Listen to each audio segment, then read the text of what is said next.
Hello. Okay, folks, this is totally ridiculous. I'm supposed to be miserable. I just recorded a live video, which I titled Grim and Dismal, and a bunch of other stuff. It's about the observation problem.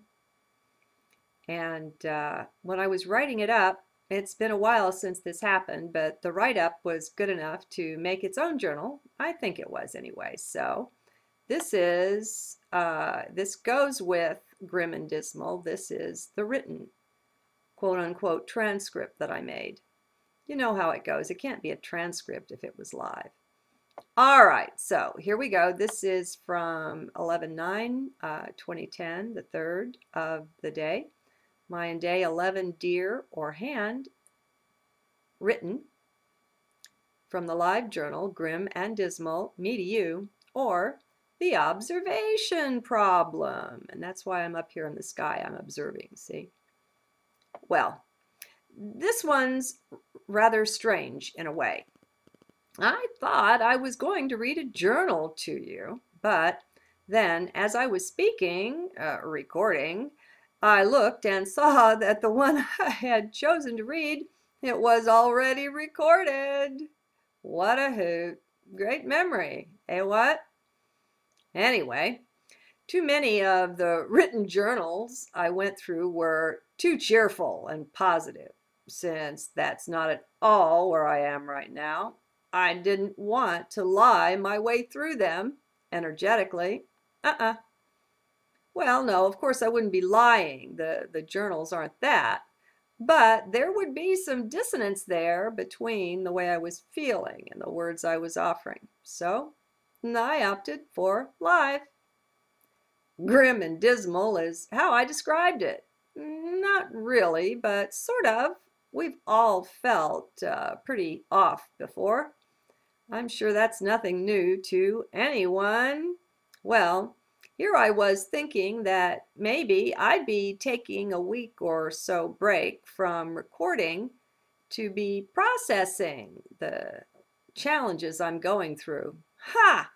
Obviously, Source had other ideas. Oh, well, I goes where I's led. Works for me. Moving on. I'm taking you with me just a little bit in the pain that I'm processing and sharing the outcomes of that. It's been surprisingly positive, I kid you not. It's rather shocking, actually, but I'll wait for a bit before drawing any real conclusions like that. Right now, it's just a seeming. Yet I'm learning great things. I'm really pleased. It's nuts, you know? I didn't get to sleep until 3:30 or in the morning or something, you know? Cried myself to sleep. Oh well, go figure. Kind of odd for Grim and Dismal, huh? Yeah, I know. Go figure. Well, I'm not scripting this thing or this life. I just go with the flow. I'm happy to report on all of the good stuff, and I do it a lot. It's also important to report on the bad stuff, however, maybe equally so, maybe more so. I mean, that's where most of us are blocked. We don't want to see. We don't want to look at, we don't want to deal with it. If it hurts, no thanks. That's all we say. Yet, some of our best growth, our greatest opportunities, they lay hidden in seemingly miserable stuff. Well, wait a minute, there is some misery in there, but you know what I mean. Like I said, go figure. I don't write this, I just live it.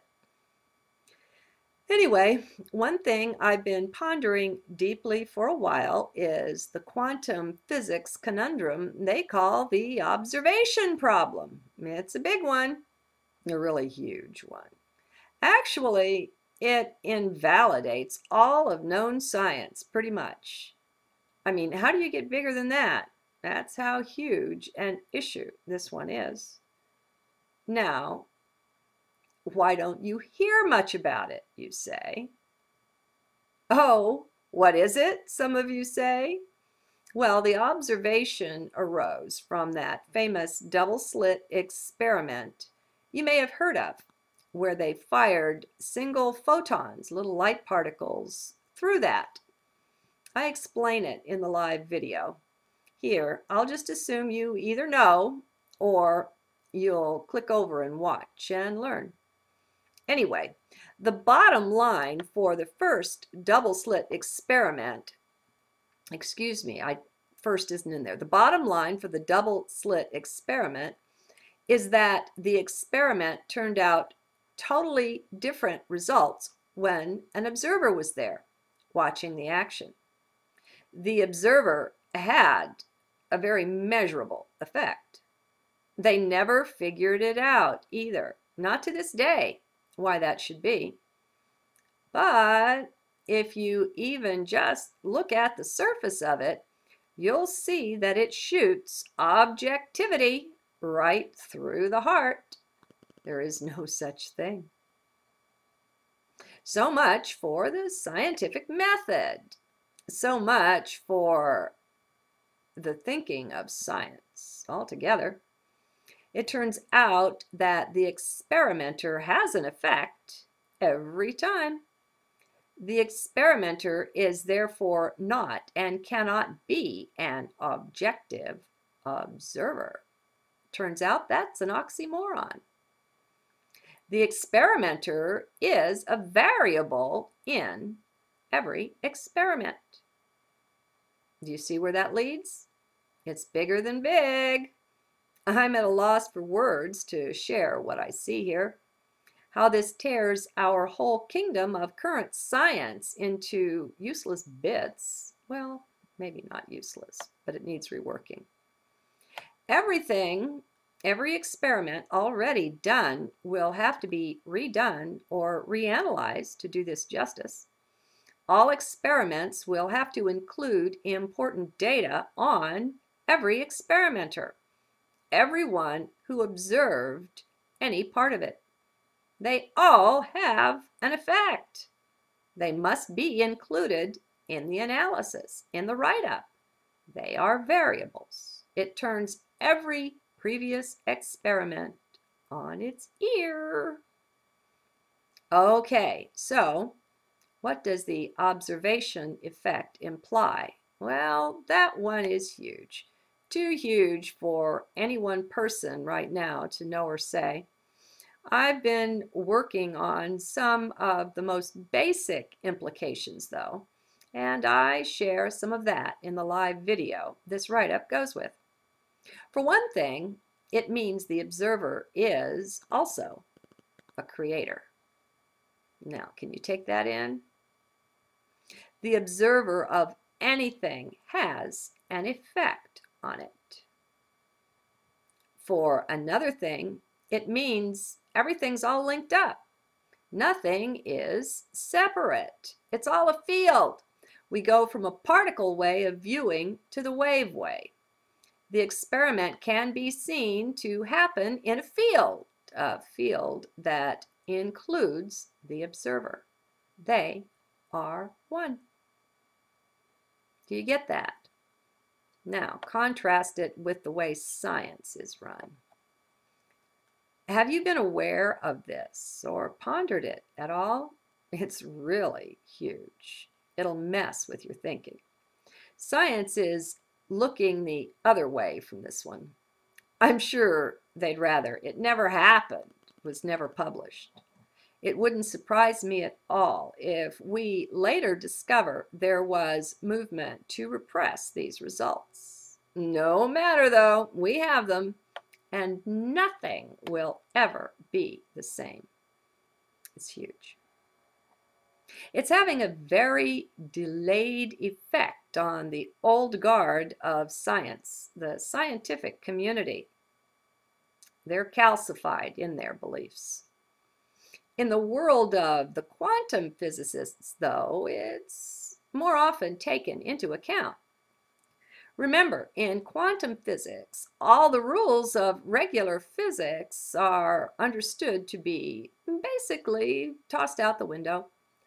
Quantum particles and waves behave nothing like regular physics would have them behave, would predict.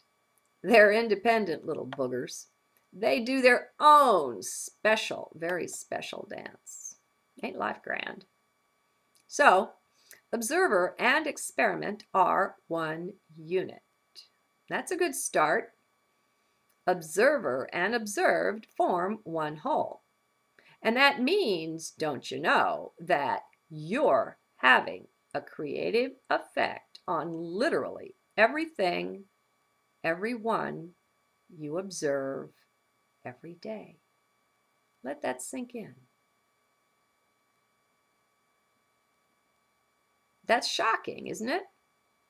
How come nobody talks about this stuff? Why isn't it being taught to us all? I ought to look up the year of that double-slit experiment. I mean, this has been around a while. Well, remember what it does to regular physics, to science. It practically destroys all of it.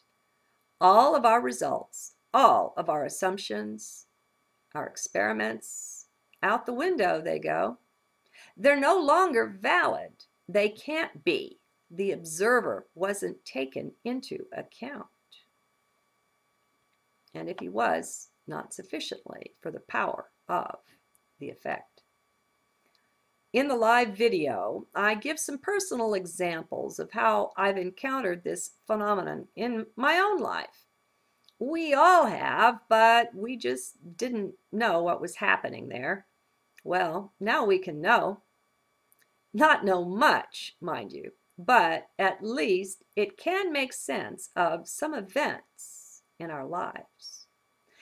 Did you ever stutter and stumble like a klutz in the presence of one particular person? Did you ever wonder why that was? Well, now you can know. That's the attitude, the image that person had of you. And it affected you, like it or not.